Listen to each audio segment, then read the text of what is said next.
नमस्कार. लक्षवेधीमध्ये आपल्या सगळ्यांचं स्वागत. मी प्रसाद काथे. कर्नाटकच्या न्यायालयानं हिजाब प्रकरणामध्ये अखेरकार बरेच दिवस प्रलंबित असलेली सुनावणी पूर्ण केली आणि स्पष्ट केलं की नियम शाळेचाच चालेल, महाविद्यालयांच्या शिक्षण संस्थेचेच नियम गणवेशाबाबत अंतिम असतील. हिजाबचा हट्ट धरणाऱ्यांच्यासाठी ही चपराक आहे आणि दुसऱ्या बाजूला हिजाबच्या निमित्तानं राजकारण करणाऱ्यांसाठी हा धडा आहे. हिजाब घालूनच महाविद्यालयातल्या वर्गामध्ये बसण्याचा हट्ट धरणाऱ्यांच्यामुळे गेल्या महिन्याभरापूर्वी कर्नाटकामध्ये वातावरण गढूळलं होतं. याचाच आधार घेत देश पातळीवर आंदोलन उभं करण्याचा एक सपशेल प्रयत्न फसला. त्यानंतर सुद्धा या विषयाची चर्चा इथे तिथे होत राहिली. दरम्यान देशात निवडणुका झाल्या, निवडणुकांचे निकाल लागले. निकाल लागल्याच्या नंतर न्यायालयानं आपलं मत सुस्पष्टपणे अधोरेखित केलं. मात्र आपल्या सगळ्यांना याची आठवण देणंही गरजेचं आहे की कर्नाटकात आत्ता आलेला निकाल हा काही अशा प्रकारच्या खटल्यांमधला पहिला निकाल नाही. यापूर्वी अशा प्रकारचे अनेक खटले अनेक न्यायालयांमध्ये लढले गेले. अगदी ते कधी केरळच्या न्यायालयात लढले गेले, कधी ते मुंबईच्या न्यायालयात लढले गेले, तर कधी सर्वोच्च न्यायालयात. या सर्व खटल्यांमधला समानतेचा धागा सगळ्यात महत्त्वाचा हाच होता की कधीही गणवेशाच्या पेक्षा कुठल्याही धार्मिक परिवेशाला किंवा परिधानाला श्रेष्ठ न्यायालयानं मानलं नाही. आता सुद्धा याच प्रकारचा निकाल समोर आलाय.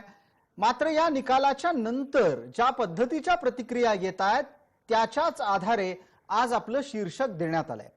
ज्या वेळेला हिजाबचा हट्ट कर्नाटकात सुरू झाला त्यावेळेला महाराष्ट्रामध्ये दिली गेलेली घोषणा ही जास्त चिंताजनक होती.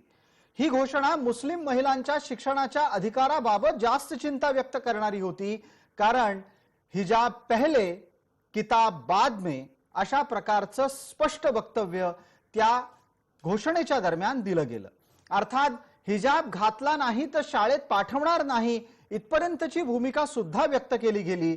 आणि आता जर हिजाब घालून शाळेत जायला मिळणार नसेल तर मुस्लिम महिलांच्या शिक्षणाच्या बाबतीत समाजातून अधिक प्रगतिशील, प्रतिगामी नसलेल्या पण पुरोगामी असलेल्या किती प्रतिक्रिया उमटतील हीच चर्चा करण्याची गरज आहे. आजच्या लक्षवेधीत त्याच संदर्भातला उहापोह.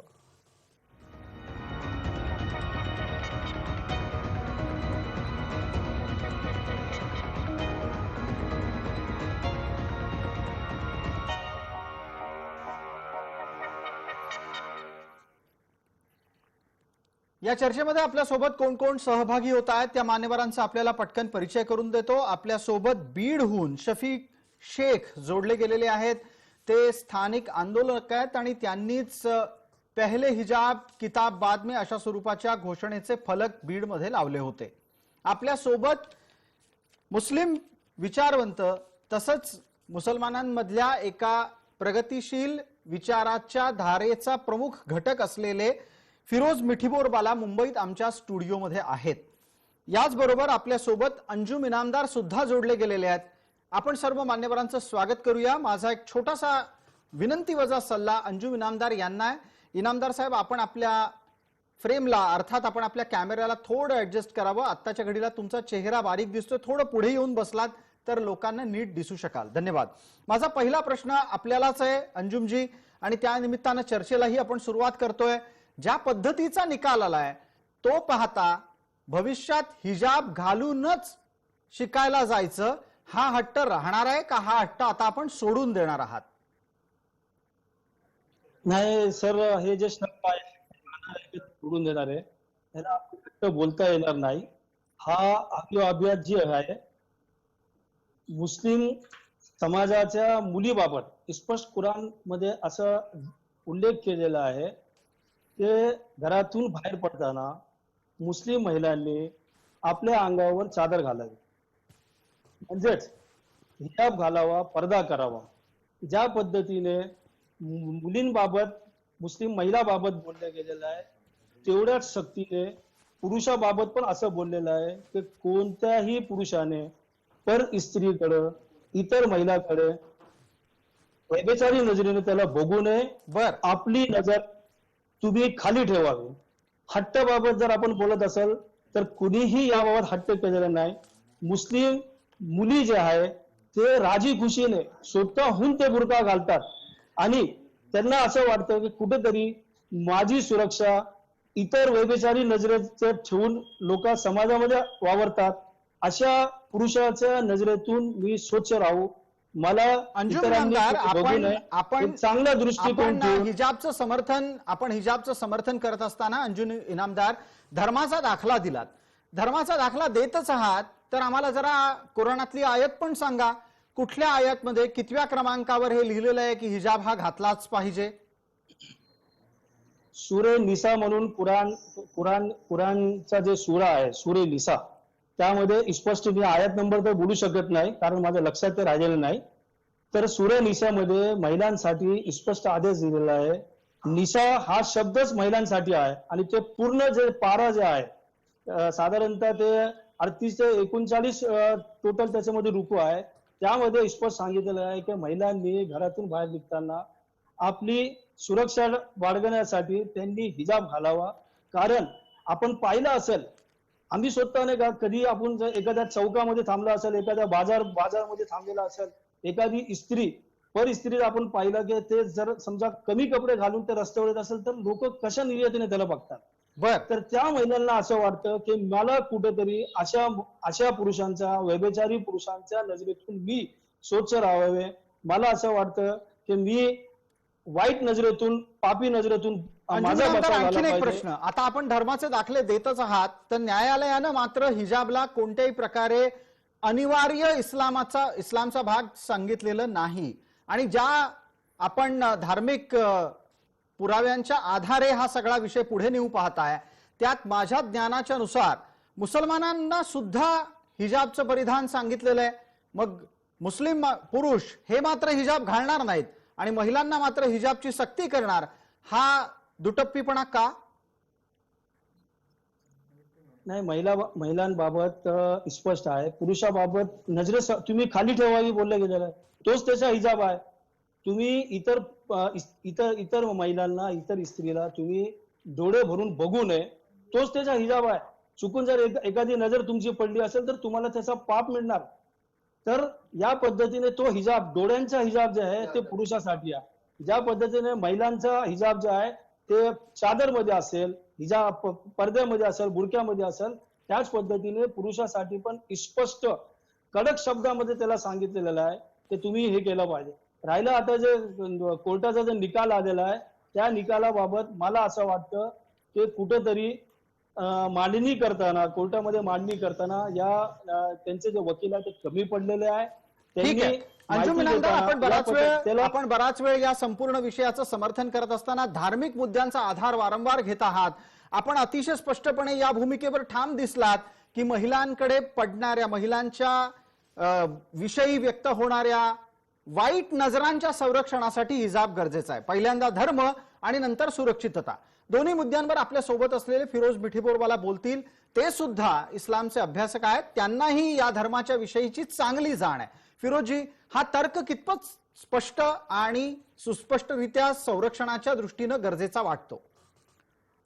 बेसिकली ये कर्नाटक हाई कोर्ट जजमेंट के पहले Indian Muslims for secular democracy, जो एक प्रगतिशील प्रोग्रेसिव सेक्युलर मुस्लिम ऑर्गेनाइजेशन है, उसके तरफ से हम लोगों ने जो स्टेटमेंट निकाला था जी, उसमें हम लोगों ने कुछ मुद्दे रखे थे और आज वो मुद्दे कर्नाटक हाई कोर्ट की तरफ से भी आए हैं. नंबर 1 है, अगर आप जीनत शौकत अली की आर्टिकल्स पढ़ लेते हो और भी कुछ प्रोग्रेसिव मुस्लिम स्कॉलर्स के और जो कुछ महिला और कुछ पुरुष थिंकर्स है, इस्लामिक थिंकर्स है वर्ल्ड वाइड, जिसमें से मैं सभी श्रोताओं को बोलूंगा, खास करके गामिदी जो एक पाकिस्तान के हैं, मलेशिया में रहते हैं, उन्होंने भी कहा कि hijab is not essential to इस्लाम. मतलब ये एक बहुत बड़ा डिबेट का सवाल है मुस्लिम वर्ल्ड में, और एक तबका बोलता है कि हिजाब इज एसेंशियल, एक बोलता है कि hijab is not essential, it is still the jury is out. ये एक ओपन डिबेट का मुद्दा है. हम मानते हैं कि hijab is not essential to Islam, number 1.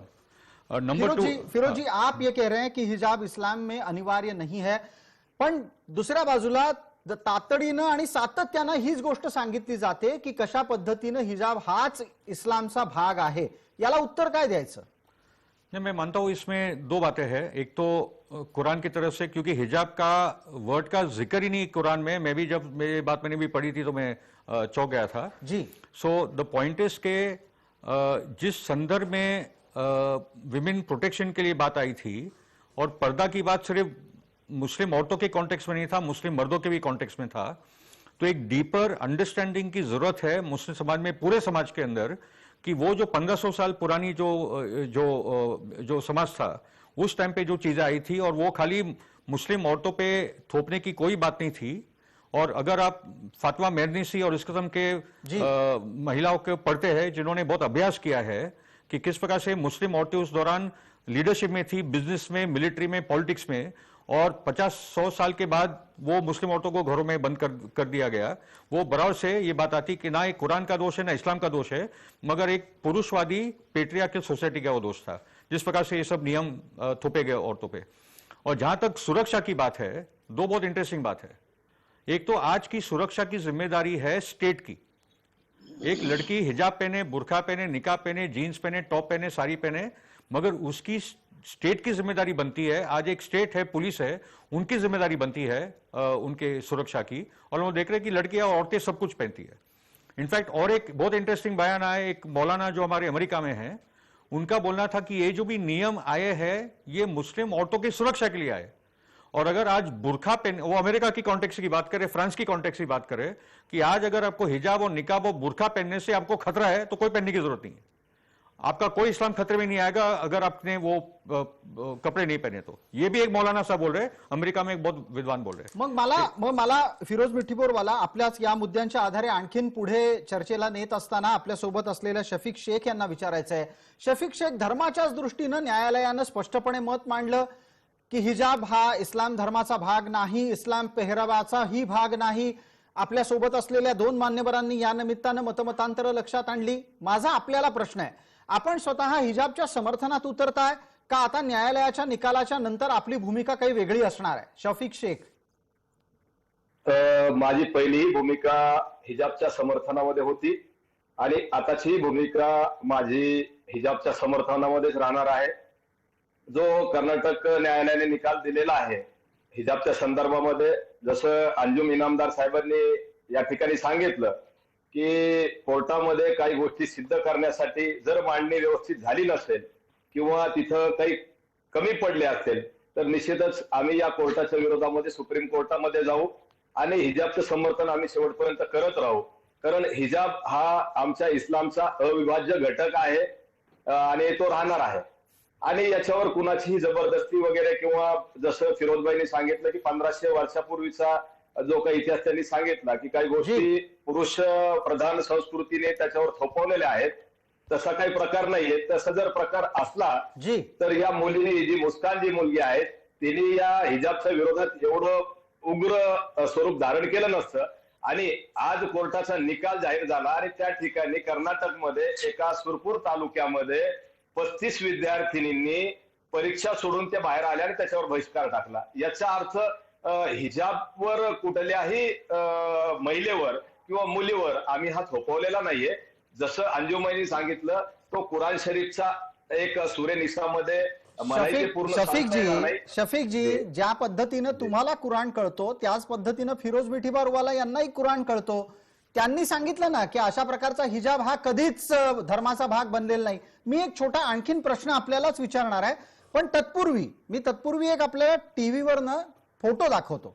हा फोटो आता स्क्रीनवर येतोय, तो तुम्हाला ओळखता येईल की नाही माहिती नाही, तुम्ही स्क्रीन पाहताय आता की नाही कल्पना नाही, पण याच फोटोच्या निमित्तानं मुसलमानांमध्ये अत्यंत आदरानं घेतलं जाणारं नाव आहे फातिमा शेख यांचं। हा फातिमा शेख यांचा फोटो मी दाखवतोय।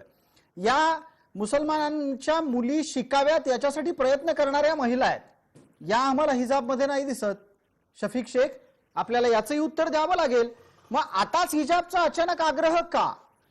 जर फातिमा शेख यांनी मुसलमानांच्या शिक्षणाच्या साठीचा हट्ट धरताना, प्रयत्न करताना हिजाब घातला नाही, तर मग आता या संपूर्ण प्रकरणामध्ये हिजाबचा आग्रह तुम्ही का धरता, का त्याला धर्माशी जोडता? आणि जे प्रकरण तुम्ही सांगितलं की मुलींनी परीक्षा सोडून दिली, हे तर जास्त भयानक आहे।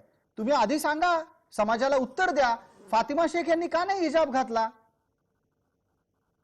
फातिमा शेख यांचं इतिहासामध्ये स्त्री शिक्षणामध्ये खूप मोठं नाव आहे. याच्यामध्ये कुणाला परंपरा पाळायची किंवा कुणाला नाही पाळायची, किंवा कुणाला धर्म पाळायचा किंवा कुणाला नाही पाळायचा, हा सर्वांचा आपला आपला प्रश्न आहे. आजही मॉडर्न जगामध्ये आपण पाश्चिमात्य देशाचे काही लोक अनुकरण करतो. त्याच्यामध्ये कोण धर्माचा म्हणजे विचार करतो किंवा करत नाही, ही गोष्ट वेगळी आहे.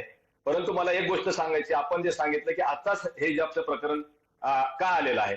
हिजाब हा विषयच नाही. आता माझ्या आई बहिणी या कित्येक वर्षापासून शाळेमध्ये शिकल्या आणि त्या हिजाब सहित शिकल्या. मग आताच म्हणजे असं कर्नाटक सरकारनं एक फतवा टाईप काढणं की हिजाब पाबंदी, तर हा काय प्रकार आहे. आतापर्यंत मुलींनी शिक्षण हिजाब सोबतच घेतलंय आणि काही शेकडो वर्षापासून त्या घेत आहेत. मग हा नाही, पण हिजाबचा प्रश्न याच्यातला एक तपशील शफिक भाई एक तपशील याच्यातला तुम्हाला लक्षात आला असेल. हे काही आजचं प्रकरण नाही ना. हिजाबचं भांडण सुद्धा न्यायालयामध्ये वर्षानुवर्ष जात आलेलं आहे. आणि तुम्हाला आठवत असेल, महाराष्ट्रामध्ये काँग्रेस एनसीपीचं सरकार असताना 15 वर्षापूर्वी बॉम्बे हायकोर्ट यांनी दिलेल्या खटल्यामध्ये हिजाब घालून शाळेत जाण्याचा हट्ट धरता येणार नाही असं सुस्पष्टपणे सांगितलं. हे प्रकरण काही आज आहे अशातला भाग नाही. हे वारंवार का वर येतं याचंच उत्तर शोधण्याची गरज आहे.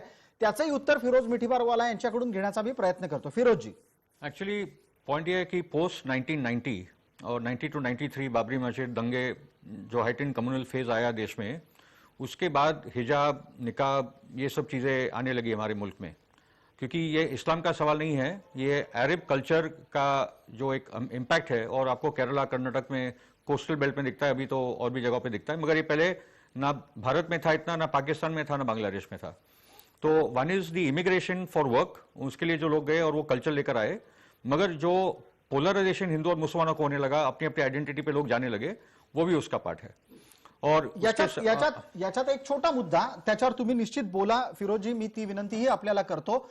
इस्लामवरचं वहाबी आक्रमण हे याला जास्त कारणीभूत ठरतंय का? ये जो जाकिर नाइक फिनोमेनन है, ये सब जो चीजें आई है, ओके, नहीं तो ये माहौल में भारत के समर में काले बुरखे नायलॉन के कितना टीबी फैल रहा है, कितना आप सनलाइट से दूर रहे हो, कितना आपका विटामिन डी का शॉर्टेज है, हम लोग हमारी महिलाओं के साथ क्या कर रहे हैं. बम्बई की झोपड़पट्टी में जहां सांस लेने की जगह नहीं है, वहां औरतें आज काले बुरखे नायलॉन के पहन रही. It is highly unscientific, highly उसका इम्पैक्ट हेल्थ पे बहुत अलग है. दूसरी बात मैं जोड़ना चाहूंगा इसमें कि ये सिर्फ महिला का चॉइस, हम लोग जो बोल रहे हैं कि महिला का चॉइस का सवाल है.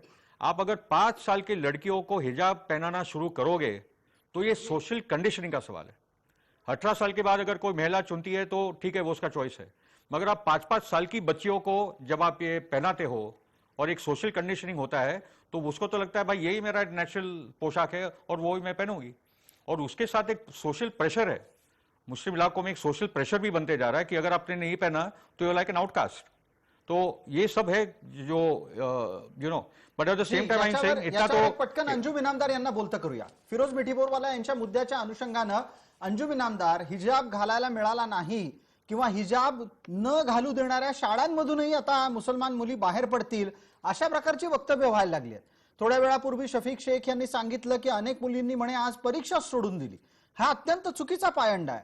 अशा पद्धतीनं शिक्षणाच्या संधीपासून मुसलमान स्त्रियांना वंचित होऊ देणं हे परवडणारं नाही. आपल्याला हे लक्षात यायला हवं अंजुम इनामदार.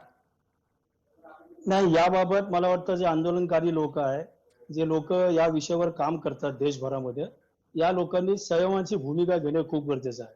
मला असं या ठिकाणी आपल्या चॅनलच्या माध्यमातून नमूद करायचं आहे, पहिले हिजाब क्या किताब कुठेतरी एका जिल्ह्यामध्ये दाखवलेली बातमी, जिल्ह्यामध्ये असलेल्या एखाद्या पोस्टरला संपूर्ण देशावर तुम्ही लागू करू शकत नाही. संपूर्ण महाराष्ट्रामध्ये त्याबाबतचा वातावरण आपण तयार करू शकत नाही.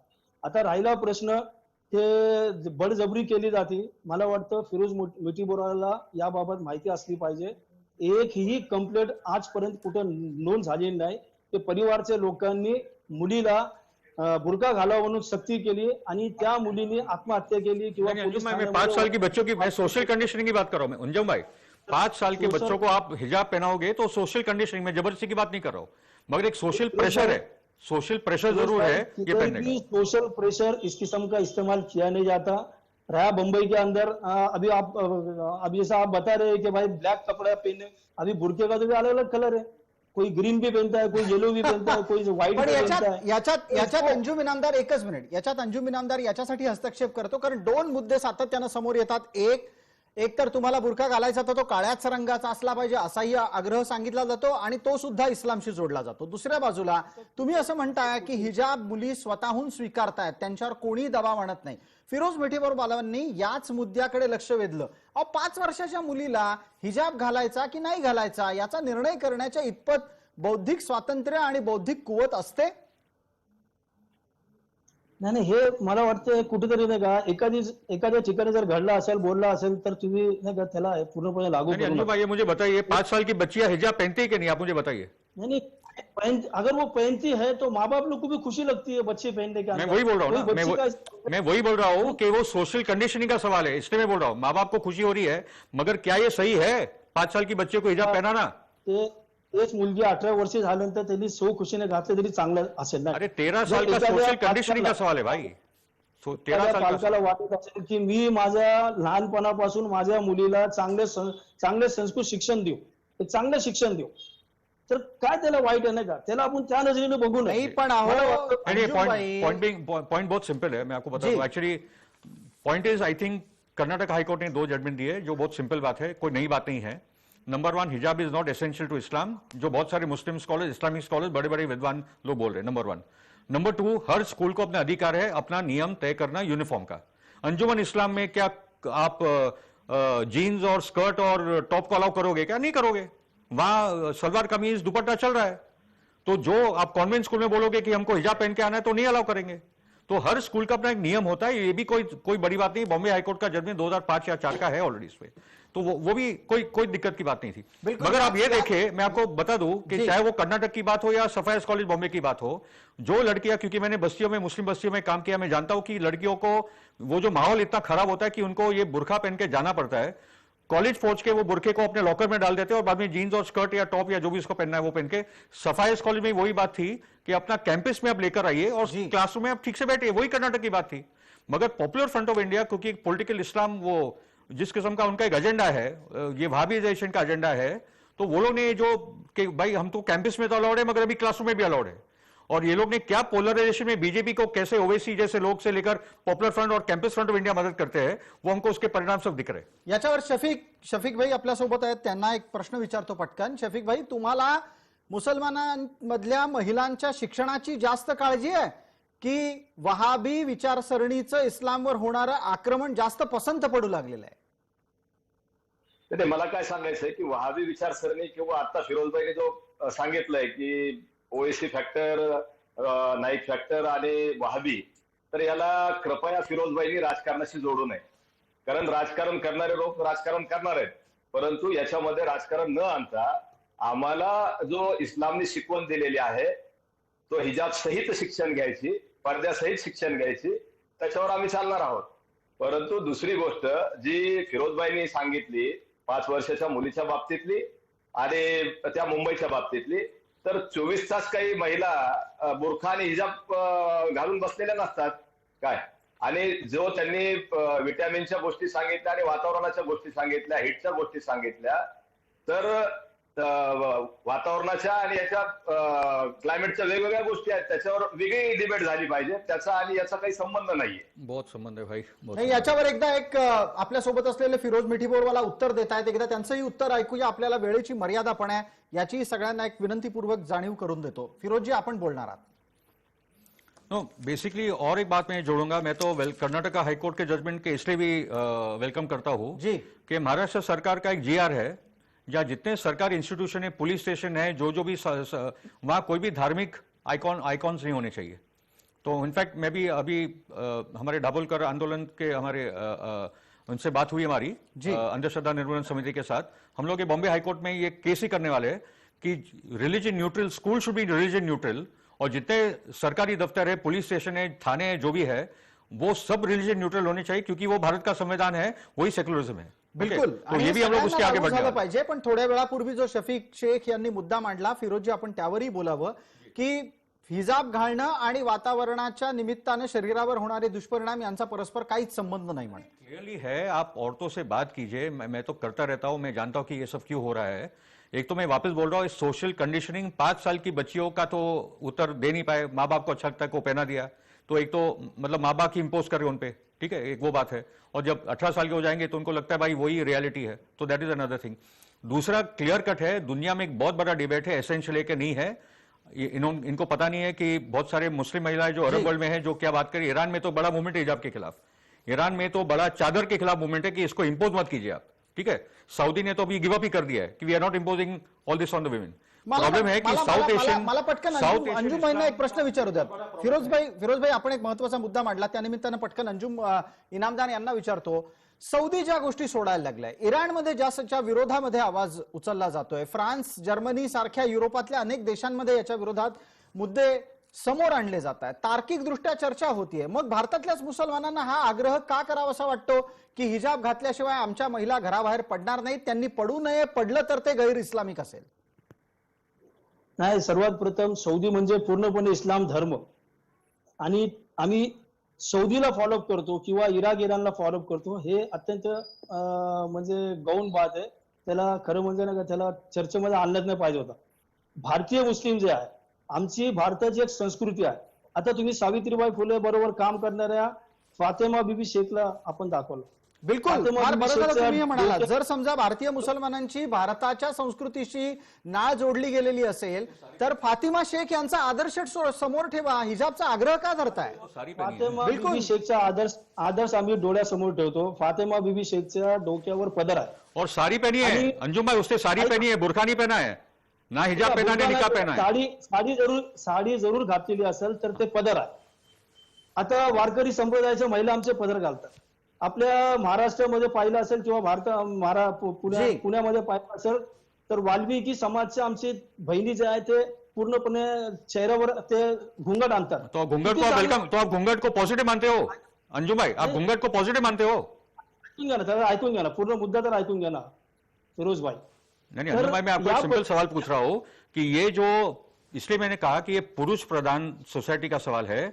औरतों का सिर ढकना, घूंघट, ये हरियाणा पंजाब पूरे देश में जो दिख रहा है, आप उसको सही मानते हो क्या? हम तो नहीं मानते. मैं आपको पूछ रहा हूं. आमच्या भारताची संस्कृती आहे आणि खूप अत्यंत चांगली संस्कृती Oh आहे. God. आम्हाला वेस्टर्न कल्चर, भारताच्या बाहेरचं जे वेस्टर्न कल्चर आहे, जे नागडे फिरतात, घोंगडे फिरतात, कशा त्या पद्धतीने तिथं फिरल्या जातात महिला, आम्हाला ते आमच्या भारतात नको. आम्हाला एक मिनिट अंजुमजी एक मिनिट. तुमच्या लेखी काय पेहरावा ठेवायचा, काय पेहराव असला पाहिजे हे निवडण्याचा अधिकार स्त्रीला जर तुम्ही देत असाल तर तसा तो पाश्चात्य महिलांनाही द्यायला हवा, तो त्यांचा अधिकार आहे. मुद्दा आपण फार तेवढा लांब न्यायला नको. मी तुम्हाला थेट एक प्रश्न विचारतो. तुम्ही वारंवार असं अधोरेखित करता आहात की इतर धर्मयांमध्ये डोक्यावर पदर असतो, मग तुम्हाला वारकऱ्यांमधल्या महिला आठवल्या, तुम्हाला वाल्मिकी समुदायातल्या महिला आठवल्या. अहो पण यांच्यापैकी कोणीही डोक्यावर पदर नाही किंवा समजा घुंगट घेतलेला नाही म्हणून धर्माच्या विरोधात काम करतोय असं नाही कधीच कुठल्या हिंदूंनी म्हटलं. नाही, मी काय बोललोय, आमची भारताची संस्कृती आहे. आता जे महिला, जे मुस्लिम महिला, जे अनेक महिला आहे, मुस्लिम महिला पण घालत नाही बुरका, इस्काफ लावत नाही, ते डोक्यावर पदर घेत नाहीत, तर याचा अर्थ काय ते धर्मातून बाहेर निघाले काय? तो त्यांच्या चॉईसचा भाग आहे. मला बराच वेळ झाला तेच तर विचारतात. आम्हाला वहिदा रहमान आणि कॅटरीना कैफ पण कधी बुरख्यात दिसल्या नाहीत. साइना मिर्जा का क्या आप करोगे भाई? वो तो टेनिस स्कर्ट पे पहनती थी, फतवे आ गए थे कि वो स्कर्ट पे पहनती है टेनिस, क्या करेगी वो? ज्या लोकांना सानिया मिर्जा गलत थी कि सही थी, वो मुझे बता दीजिए भाई. मला फिरोज ब्युटीवाला एवढं सांगायचं आहे, जे लोक धर्माचं पालन करतात, ज्यांना असं वाटतं का मी मेल्यानंतर मला कुठेतरी नाही का परमेश्वर अल्लाच्या इथं मला जबाब द्यायचा आहे, जर ते करत असेल, त्या पद्धतीने राहत असेल तर त्यांना राहायला दिलं पाहिजे. अंजुम भाई कोई प्रॉब्लम नहीं है, अंजुम भाई मेरा कोई प्रॉब्लम नहीं उस बात से, आपको पूरी स्वतंत्रता है, पूरी स्वतंत्रता. अंजुम भाई मैं बात मानता हूं, आप हमारे दोस्त ही इसलिए.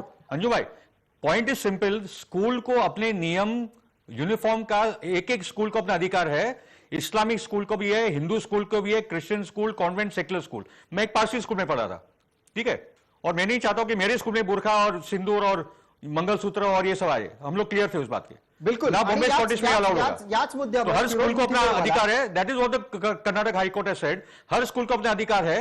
जैसे अंजुमन इस्लाम में होता ही है, तो वहां कौन अलाउ करते हैं? आप अलाउ करते हो क्या? अगर स्कर्ट और टॉप पहन के एक लड़की आएगी तो आप मानोगे नहीं, तो आप क्यों डिमांड करोगे हम जगह सब जगह बुरखा लेके जाएंगे? वो स्कूल में तो आप आपके खुद के स्कूल में आप नहीं अलाउ करोगे और दूसरे के स्कूल में आप डिमांड करोगे, ये दोनों नहीं चलेगा। नाही, आणि त्याच्याही पुढे जाऊन एक मुद्दा असा आहे की ज्या शाळा खास करून हिंदू व्यवस्थापनाकडून चालवल्या जात आहेत तिथेच हिजाबचा आग्रह होतोय का? शफिक शेख याचं पटकन उत्तर द्या, वेळेची मर्यादा आहे। आपण मिशनऱ्यांच्याकडून चालवल्या जाणाऱ्या शाळांच्या मध्ये असा आग्रह होताना दिसत नाही। हॅलो जी शफिक जी, आपल्यालाच बोलायचंय, 1 मिनिटाचा वेळ उरलाय आपल्याकडे। नाही, संस्कृतीचा आता आपण बोललात आणि एक शब्दप्रयोग आपणही केला की पाश्चिमात्य देशामध्ये कसं राहायचं त्यांना तो त्यांच्या संस्कृतीचा भाग आहे। आणि अंजुबाई म्हणले की आम्ही भारतीय संस्कृतीला फॉलो करणारे माणसं आहोत।